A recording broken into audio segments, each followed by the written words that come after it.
الله الرحمن الرحيم وقال الملأ الذين كفروا من قومه لئن اتبعتم شعيبا إنكم إذا لخاسرون فأخذتهم الرجفة فأصبحوا في دارهم جاثمين الذين كذبوا شعيبا كأن لم يغنوا فيها الذين كذبوا شعيبا كانوا هم الخاسرين۔ سورۃ الاعراف آیت نمبر 90، 91 اور 92۔ پچھلی جو آیات ہم پڑھ چکے ہیں اس میں حضرت شعیب علیہ السلام کا ذکر ہے۔ شعیب علیہ السلام کے ساتھ ان کی قوم کا ذکر ہے، قوم کے ساتھ جو نہ ماننے والے تھے ان کے عذاب کا ذکر ہے۔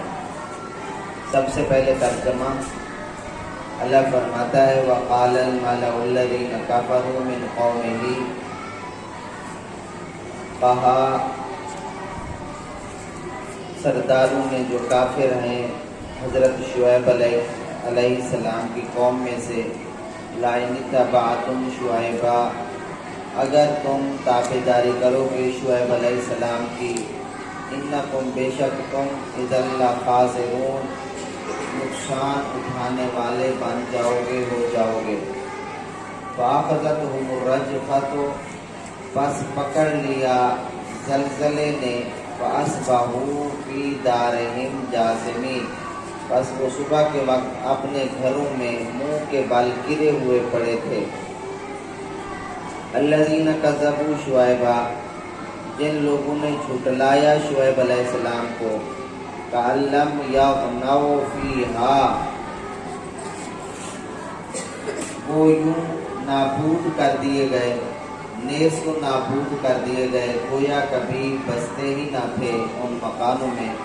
الذین کذبوا شعیبا کانوا هم الخاسرین، جنہوں نے جھٹلایا شعیب علیہ السلام کو وہ نقصان اٹھانے والوں میں سے بن گئے۔ یہ 3 آیات ہیں، اس میں حضرت شعیب علیہ السلام کی تبلیغ کے بعد نہ ماننے والوں کا ذکر ہے۔ سب سے پہلی بات یہاں پر کہ شعیب علیہ السلام کی قوم کے جو بڑے بڑے سردار کافر تھے، انہوں نے قوم کو ڈرایا دھمکایا کہ شعیب علیہ السلام کی تابعداری نہیں کرنی۔ انہوں نے بہت زیادہ ڈرایا دھمکایا کہ شعیب کی تابعداری نہیں کرنی، اگر تم اس کی تابعداری کرو گے تو سب سے پہلا نقصان کیا ہوگا، انکم اذا لخاسرون، یقیناً تم نقصان اٹھانے والوں میں سے ہو جاؤ گے۔ تو یہاں پر جو قابل ذکر بات یہ ہے کہ یہ اس امت کا وتیرہ عادت بتائی گئی کہ وہ امت یوں کرتی تھی کہ ان کے بڑے آ کر ڈراتے تھے، دھمکاتے تھے، آ کر کہتے تھے کہ اس کی بات نہیں ماننی۔ یہی والی عادت ہمارے ہاں بھی پائی جاتی ہے۔ جب الیکشن کا زمانہ آتا ہے تو بڑے بڑے جو سردار ہوتے ہیں قوم کے، وہ کہتے ہیں اس کو ووٹ نہیں دینا، اس کو ووٹ دینا ہے، اگر دو گے تو تمہارے ساتھ یہ زیادتی ہوگی، اگر اس کو نہیں دو گے تو تمہارے ساتھ یہ ہم ظلم و ستم۔ یہی جو انتقام ہوتا ہے یہی ہر جگہ پر موجود ہوتا ہے کہ وڈیرے یہ کہتے ہیں، سمجھتے ہیں کہ ہم حق پر ہیں، جو کچھ ہم کہتے ہیں قوم ہمارے پیچھے چلے۔ اس کی ایک اور مثال زاویے سے بات بتاتا ہوں۔ حضرت امام حسین رضی اللہ تعالی عنہ جب انہوں نے اپنے کزن حضرت مسلم بن عقیل کو رضی اللہ تعالی عنہما، ان کو کوفہ کی سرزمین پر بھیجا کہ جا کر پتہ کر کے آؤ کہ وہاں پر حالات کیسے ہیں، کیا لوگ مجھے مانتے ہیں، کیا لوگ جو خط لکھ رہے ہیں کیا مجھے بلا رہے ہیں یا نہیں بلا رہے۔ اپنا سفیر بنا کر حضرت مسلم بن عقیل کو حضرت امام حسین نے کوفہ کی سرزمین پر بھیج دیا۔ بھیجنے کے بعد وہاں پر بہت سارے لوگوں نے، کئی ہزار لوگوں نے حضرت امام حسین کی بیعت مسلم بن عقیل کے ہاتھ پر کی کہ ہم حضرت امام حسین کو اپنا لیڈر تسلیم کرتے ہیں، اپنا امام تسلیم کرتے ہیں۔ پھر حالات اس طرح ہوتے گئے کہ ان کے بڑوں نے، جو وہاں کا جو گورنر تھا، اس نے ان کے بڑوں کو اپنے پاس دعوت پر بلایا۔ دعوت پر بلانے کے بعد ان کو کہا کہ یہ جو تمہارے نیچے آپ کے بچے، بیٹے، پوتے یہ مسلم بن عقیل کے ہاتھ پر بیعت کر رہے ہیں، ان کو روکو ورنہ ہم تمہیں مار ڈالیں گے۔ اس گورنر نے، وہاں کے امیر نے، وہاں کے لیڈر نے حضرت مسلم بن عقیل اور حضرت امام حسین کی جو بیعت ہو رہی تھی اس کے خلاف یہ کام کیا کہ وٹیروں کو کہا کہ اپنے بیٹوں کو، اپنے پوتوں کو روکیں۔ انہوں نے پھر وہیں سے اپنے پیغام بھجوائے کہ مسلم بن عقیل کو چھوڑ دیا جائے۔ تو مسلم بن عقیل کو آہستہ آہستہ کر کے سب لوگوں نے پھر چھوڑ دیا۔ یہ ایک زبردستی بات ہوتی ہے، یہاں پر بھی یہ بات ہمیں باور کروائی جا رہی ہے کہ قوم کے جو بڑے سردار ہوتے ہیں وہ اپنی بات منوانے کے لیے یا تو نقصان کرواتے ہیں۔ یہاں پر لکھا ہوا ہے انہوں نے دھمکی دی، انکم اذا لخاسرون۔ جب دھمکی آئی لوگ ماننے سے انکاری ہو گئے، جب نہ مانے تو قرآن کی اگلی آیت آپ پڑھیں، فَأَخَذَتْهُمُ الرَّجْفَةُ فَأَصْبَحُوا فِي دَارِهِمْ جَاثِمِينَ۔ پس رجفہ نے ان کو پکڑ لیا، قوم کے سرداروں کو اور قوم کے نہ ماننے والوں کو رجفہ نے پکڑ لیا۔ رجفہ کا معنی ہوتا ہے زلزلہ، جو زمین سے نکلتا ہے۔ رجفہ کا معنی زلزلہ جو زمین سے آتا ہے، اس کو پکڑ لیا۔ جب زور سے زلزلہ آیا تو قرآن کہہ رہا ہے فَأَصْبَحُوا فِي دَارِهِمْ جَاثِمِينَ۔ بس وہ صبح کے وقت سارے کے سارے اپنے گھروں میں اوندھے، منہ کے بل پڑے تھے۔ یہ قرآن نے ان کے عذاب کی ایک کیفیت بیان کی ہے۔ آگے پھر فرمایا الذین کذبوا شعیبا کأن لم یغنوا فیہا۔ جن لوگوں نے بھی شعیب علیہ السلام کو جھٹلایا تو وہ اپنے گھروں میں نیست و نابود ایسے ہو گئے کبھی وہاں تھے ہی نہیں۔ یہاں پر یہ بات یاد رکھنے والی ہے کہ جو نبی کی مخالفت کرتا ہے وہ بندہ ایسے عذاب سے دو چار ہوگا، ایسے عذاب سے کہ وہ بندہ ایسے ہو جائے گا کہ کبھی دنیا میں آیا بھی نہیں تھا۔ لوگ اس کو یاد کرنے والے نہیں رہیں گے۔ یہ وہ ایسا عذاب ہوگا کہ وہ اسے جان نہیں چھڑوا سکے گا۔ دیکھیں کہ ہم پیچھے مختلف قوموں کا ذکر پڑھ چکے ہیں۔ حضرت لوط علیہ السلام کی قوم پر آسمان سے پتھر برسائے گئے۔ اسی طرح قوم عاد، قوم سمود، ان کا ذکر ہم پہلے پڑھ چکے ہیں تفصیل کے ساتھ، اس لیے میں وہاں نہیں جانا چاہتا۔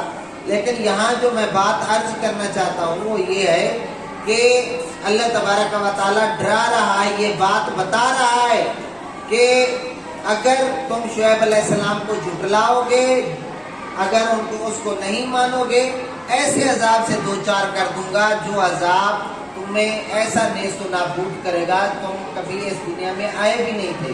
اور نمبر 2، دوسری بات اسی آیت میں کہ ایسا جو لوگ بھی شعیب علیہ السلام کو جھٹلاتے ہیں کانوا هم الخاسرین، وہ خسارہ اٹھانے والوں میں سے ہو جائے۔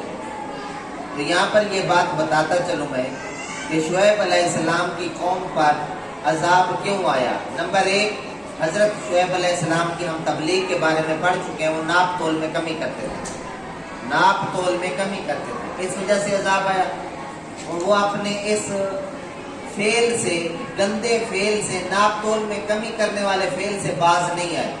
نمبر 2، حضرت شعیب علیہ السلام کو انکار کر دیا، انہوں نے اس کو نبی ماننے سے انکار کر دیا، اس وجہ سے ان پر عذاب آیا۔ یہاں پر جو بات بتانا چاہتا ہوں، اس آیت میں لکھا ہوا ہے زلزلہ آیا تھا۔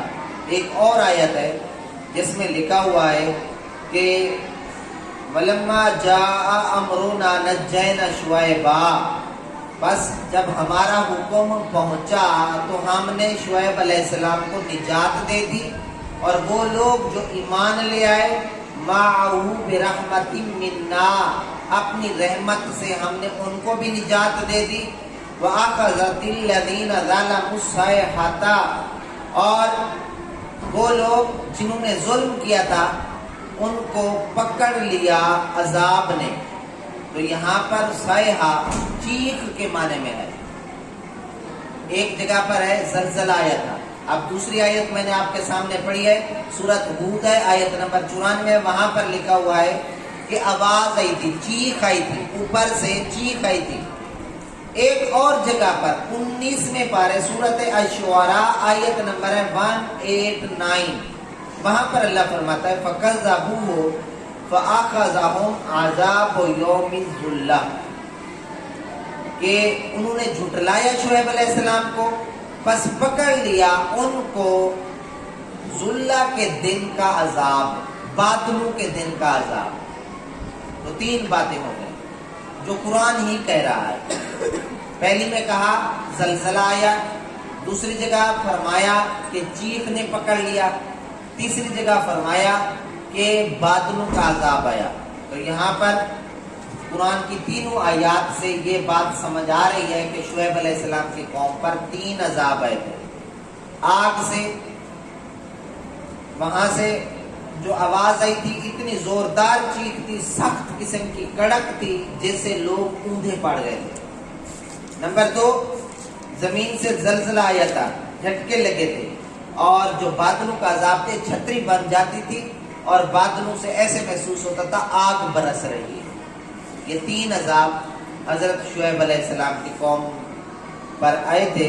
اور یہاں پر یہ جملہ لکھا ہوا ہے, جب وہ عذاب آئے تھے تو قرآن یہ کہتا ہے کہ الم یغنوا فیہا, گویا کہ وہ تھے ہی نہیں. جب یہ عذاب آیا تو اگلی آیات دیکھیں, عذاب آنے کے بعد کی کیا کیفیت تھی. اللہ فرماتا ہے, آیت نمبر ہے 93, اللہ فرماتا ہے فَتَوَلَّا عَنْهُمْ قَالَ يَا قَوْمِ لَقَدْ أَبْلَغْتُكُمْ رِسَالَاتِ رَبِّي وَنَصَحْتُ لَكُمْ فَكَيْفَ آسَىٰ عَلَىٰ قَوْمٍ كَافِرِينَ. فَتَوَلَّا عَنْهُمْ, بس شعیب علیہ السلام نے اپنی قوم سے منہ موڑ لیا, ان سے منہ موڑ لیا جن پر عذاب آیا. قالا, اور کہنے لگے, یا قوم, اے میری قوم, لقد ابلغتکم, یقیناً میں نے پہنچایا تمہیں, رسالات ربی, اپنے رب کا پیغام. رسالت پیغام کو کہتے ہیں, ربی اپنے رب کو, ونصحت لکم, اور میں نے نصیحت کی تھی تمہیں, فکیف آسیٰ, پس میں کیوں غم کروں, کیوں فکر کروں, علی قوم کافرین, انکار کرنے والی قوم پر. دیکھیں یہاں پر جو بات باور کرائی جا رہی ہے ہمیں کہ انسان ہوتا ہے, انسان کی عادت ہے, جو بھی ظلم و ستم کرتا رہے, پھر اگر اس کے اوپر کوئی عذاب, کوئی مصیبت آ جائے نا, دوسرے مسلمان پھر تکلیف محسوس کرتے ہیں, یار بڑی زیادتی ہوگی اس کے ساتھ. لیکن یہاں پر برعکس کہا جا رہا ہے. حضرت شعیب علیہ السلام نے اپنی قوم کو جب عذاب میں مبتلا دیکھا, افسوس بھی نہیں کیا, افسوس تک نہیں کہا. تو اس کی وجہ قرآن یہ کہہ رہا ہے کہ حضرت شعیب علیہ السلام نے قوم کو کہا, میں نے نصیحت نہیں کی تھی تمہیں, میں نے بتایا نہیں تھا تمہیں, سب کچھ تو اپنے رب کا پیغام دے دیا تھا میں نے تمہیں, میں نے نصیحت بھی کر دی تھی, اب میں افسوس اس پر نہیں کرتا. تو یاد رکھیں, اگر آپ کسی بندے کو سمجھاتے ہیں, بار بار سمجھاتے ہیں, بار بار, لیکن پھر بھی وہ اللہ کی نافرمانی میں آگے کرتا چلا جاتا ہے, آگے نکل جاتا ہے, تب اگر وہ کسی مصیبت میں مبتلا ہو جائے, افسوس کرنے کی کوئی ضرورت نہیں ہے. افسوس وہاں پر ہوتا ہے جس بندے کو یہ سمجھ ہو کہ میں سمجھنے کی کوشش کر رہا ہوں, پھر بھی میرے اوپر آزمائش آ رہی, وہاں پر ہوتا ہے. اگلی آیات دیکھیں, اللہ فرماتا ہے وَمَا أَرْسَلْنَا فِي قَرْيَةٍ مِّن نَّبِيٍّ إِلَّا أَخَذْنَا أَهْلَهَا بِالْبَأْسَاءِ وَالضَّرَّاءِ لَعَلَّهُمْ يَضَّرَّعُونَ ثُمَّ بَدَّلْنَا مَكَانَ السَّيِّئَةِ الْحَسَنَةَ حَتَّى عَفَوْا وَقَالُوا قَدْ مَسَّ آباءنا الضراء والسراء فأخذناهم بغتة وهم لا يشعرون. ترجمہ دیکھیں, وما ارسلنا اور ہم